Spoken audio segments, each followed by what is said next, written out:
All right, so this is a recording for an introduction to ecosystems, specifically prepping you for the first roadblock for Tier 2. So what I'm going to talk about today is we're going to take a look at basics of how ecosystems are made up, and then focus on the movement of energy between individuals within the ecosystem. So a lot of this is probably going to be a review from middle school.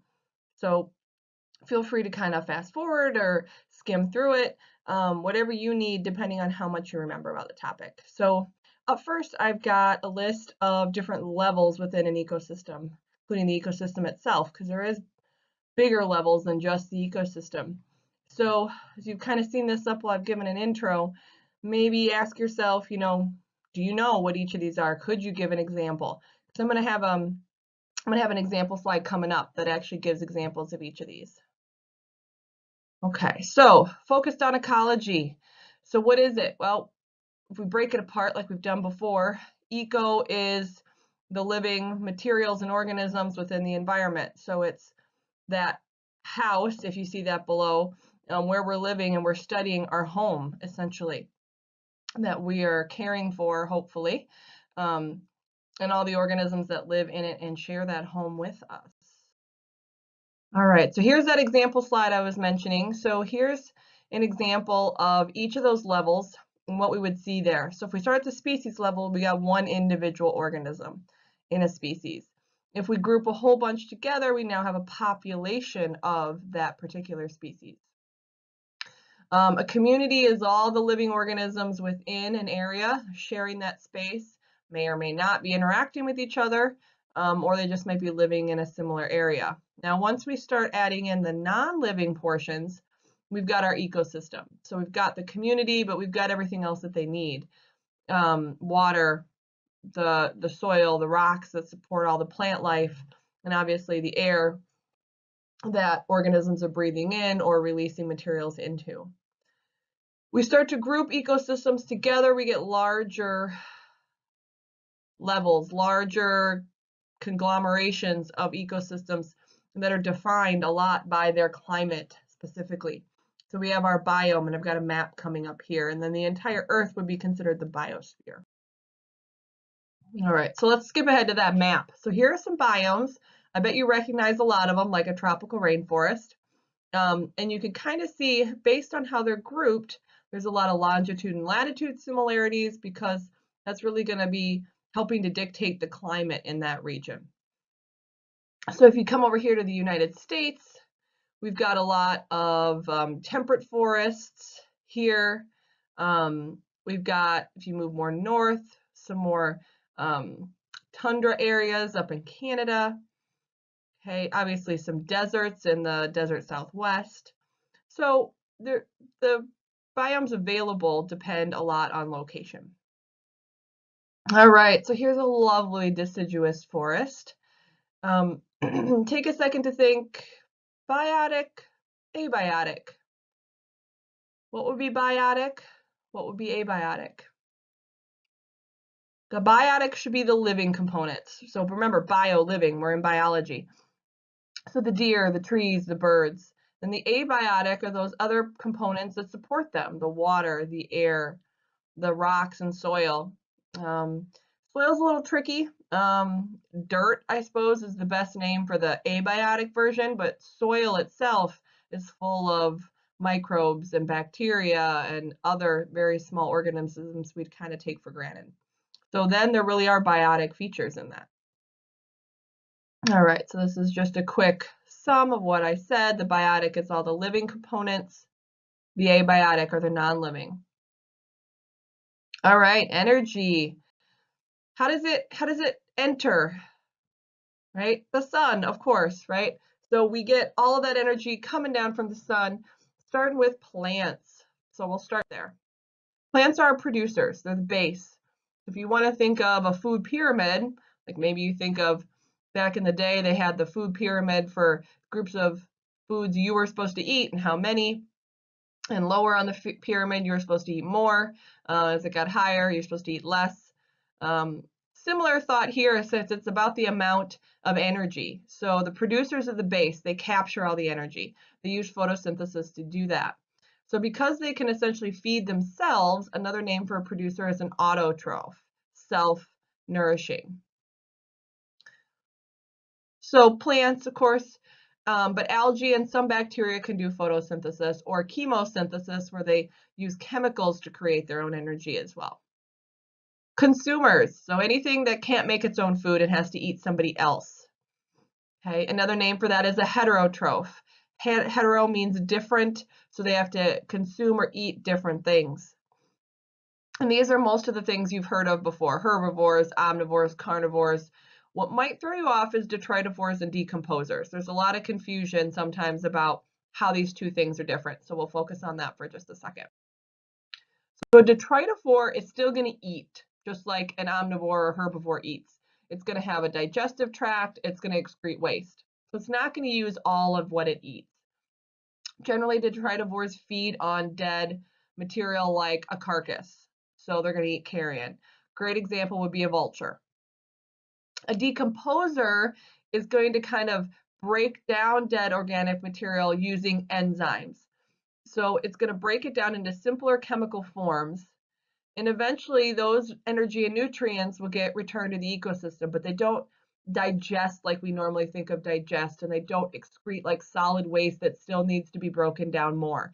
These decomposers are the very bottom, the very end. What comes back out is essentially the most simplest compounds possible. So great example of that, bacteria or fungi. Now there is some debate about this, so let me bring up the examples here. Some people, some sources online would say an earthworm is a decomposer. Okay, earthworm has a digestive tract, it excretes waste. That waste could be broken down more by bacteria and fungi. So I would consider it a detritivore, and a lot of other people do. So I kind of try to go with the majority here, but I want to acknowledge that you might read a source that doesn't agree on that. There's some disagreement about what should be a decomposer versus a detritivore. So for our purposes, simplest excretion possible, no breakdown allowed anymore, no breakdown needed. Bacteria, fungi, those are our decomposers. We're just excreting waste that these decomposers can still break down, and we're going to consider it a detritivore. All right, so energy goes in one direction and one direction only, starting with the sun. I want you to notice the arrow and the direction the arrows are pointing. This is the most common mistake that I see with people that do food chains and write food chains. The arrow should be pointing in the direction the energy is going. So from whatever's being eaten to the eater, point the arrow in the direction the energy is flowing. Okay, don't point it towards what someone is eating, because though it's showing that they're going to maybe eat that, we want to follow the energy. Okay, so always remember to follow the energy. Okay. Each level in a food chain or food web is considered a trophic level, a feeding level. Of course, we always start with producers, okay? And then from the producer, the arrow is going to flow out to whatever they are getting eaten by. So if we take a look at this prairie ecosystem, okay, if we come in and we want to draw in a food web, because there's a lot of organisms here, it could be more than a food chain. We could start with our badger and maybe ask yourself, what might the badger eat that we can see? Because he could probably eat a lot of things underground we can't see. Well, you might say, well, what about the mouse? Absolutely. We can put the mouse in there as part of this food web. We can see that the mouse is eating some of this plant material. And we can continue to work from there. Well, maybe who else would eat the mouse? You might be saying, oh, this hawk up here. Technically, it's not a hawk, but that's okay. And then we've got some other birds. Birds that might eat insects. Well, unfortunately, we can't really see those insects, but maybe they would also eat some plant material. Or maybe we got some dirt over here. Maybe we add in some worms so that our birds could eat the worms. So if you can kind of think about who's going to be eating what, which directions that energy going to be flowing, then you'll be able to draw in an accurate food chain and food web. Okay, so let's take that mouse, for instance, that was eating that plant material. Did it get all the energy from that plant material that it's ever captured by the sun? Hopefully you're thinking no. All right, well, why not? What happened to it? Why didn't the mouse get all the energy that the plant had ever captured from the sun? Well, consider that that plant had to use that energy for itself as well. So even though the plant is capturing energy from the sun, it's not going to give all that energy to whoever eats it because it has to use that energy. It has to build new cells. It has to do processes. It has to move materials around, which all take energy. Consumers, think of a mammal like that mouse. It's going to create body heat to stay warm, especially in the winter. Well, a lot of that energy that it took in from its food is going to be lost as heat. So there's a rule, okay, science, there's always a rule, and that rule is a 10% rule. So whatever energy an organism takes in, when it gets eaten, only 10% of that energy actually gets passed on to the next organism because the other 90% were used up by the individual organism itself to build new cells, to grow, to move, losses heat. A lot of it gets lost as heat. So if we see an energy pyramid, you're going to see this rule of 10 apply. So producers are going to have 100% of the energy because they're the foundation, they're the base.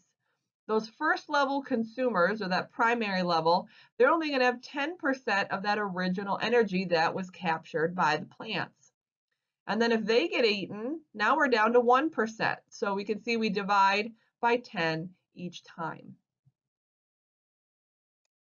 And that's true whether it's an energy pyramid like this, or whether you have different pyramids like a biomass pyramid.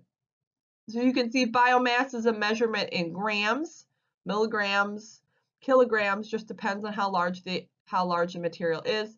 But you can see the decrease each time.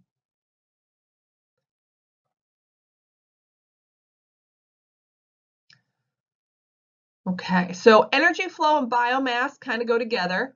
As you could see in the last diagram, the mass of those top level consumers is pretty high, and the mass of the individual organisms at lower level generally are smaller.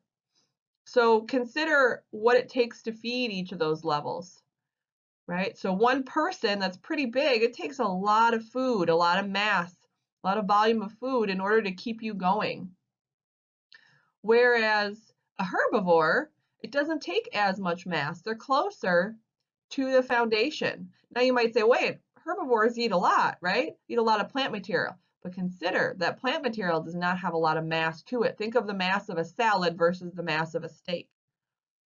So you might have to eat more in terms of volume, but the mass is actually not that high.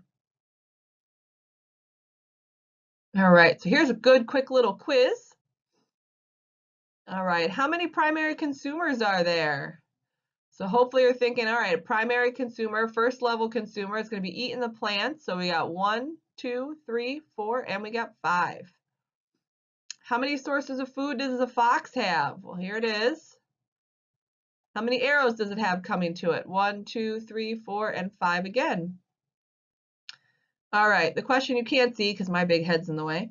The snake, what level consumer would we consider that? Primary, secondary, tertiary, which means third level. Well, it's kind of a trick question. It depends on the flow, the path that you take. If you go directly from the insect to the snake, well, then it's only a second level consumer. But if you go insect to bird to snake, now it's the third level. So it depends on the path. And a lot of organisms take different paths. If you have a salad for lunch, you're a herbivore. If you have a steak for lunch, well, now you're at that second level. So it just depends. Hopefully you found all this information in this review helpful. If not, remember that you have other resources on the Student Resources page, which is on Google Classroom under the Materials section. So look for Unit 2, Student Overview, and Resources. And there's more videos, readings, sections from the textbook, all there to help you out.